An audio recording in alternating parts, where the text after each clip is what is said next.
Hi, this is Tony with All Things Music. This is our second episode of Deconstructing A Mix. The project we're working on, the tentative title is Dead Kings. This was primarily recorded in New York City. The drums, guitar were recorded in New York City, bass was programmed, and vocals were done in Indiana. So let's take a quick look here at the project. So for this first video, we're just going to go over the project itself, how it's structured, routing, etc. So in the previous episode, we used a lot of instrument groups. You won't see that here. There's no instrument buses. I said instrument groups, didn't I? Instrument buses. So beforehand, where we might have the vocals, which I've highlighted here on the left, going to a vocal bus, which then would have processing on it. This does not really do that. There's one minor exception. There is a vocal bus, but the only thing feeding that vocal bus is a lead vocal up here in the upper left, right? And there's a reason for that, as you can see here as well. There's pre-fader sends, but again, there's a reason why I'm doing it this way, which I'll get into in the next video, which will be on how the vocal tracks, or rather how I worked on them. So also, you're going to see, well, actually, let me just start at like a 50,000 foot level. See multiple guitar tracks here as well. You'll see duplicates in some cases. Some of these were processed differently compared to the originals to kind of give it more width, a little bit more depth, or more of a stereo image, so to speak. Bass was programmed. There's two basses on here. Here's the drums. We didn't use all the drum tracks on this, and in fact, these should probably disappear, the tom and the mid. So I'm going to actually make those inactive. I actually should have hid those too. All right, there we go. And then we also have, so we have our instrument tracks, and then we have processing. We have processing in parallel. We have our sends as always. And then let's take a look here. So here's you're going to see the VCAs. Now everything eventually feeds this bus master, so that hasn't changed. And then the bus master feeds the mix master, and then there's your master bus right there. And so from there I can send it to a print bus if I want to. So here we have our VCAs. We have an all VCA that's going to affect all the instruments, right? And then we have our VCAs for vocals, guitar on the left-hand side, bass, and then drums, which I'm clicking on here.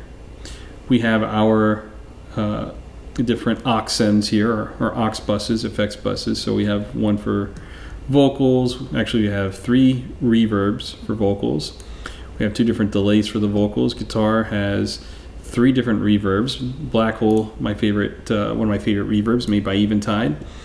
We have a couple delay aux sends. We have a doubler and imager. I don't actually know if anything goes through there. So, and then we have this here.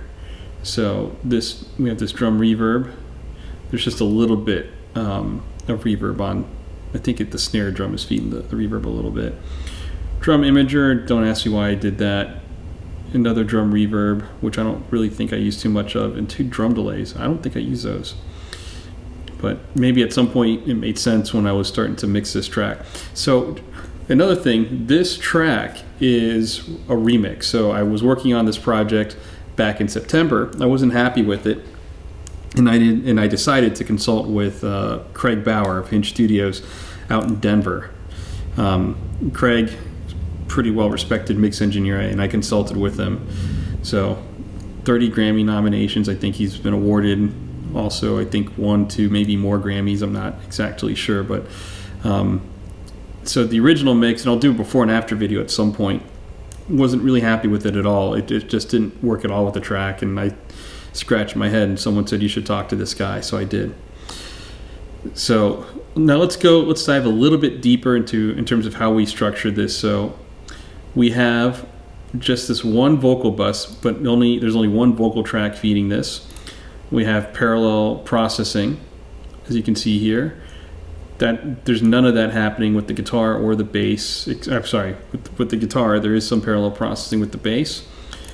There's 2 bass instruments, virtual instruments, that are being fed this MIDI information from this MIDI channel.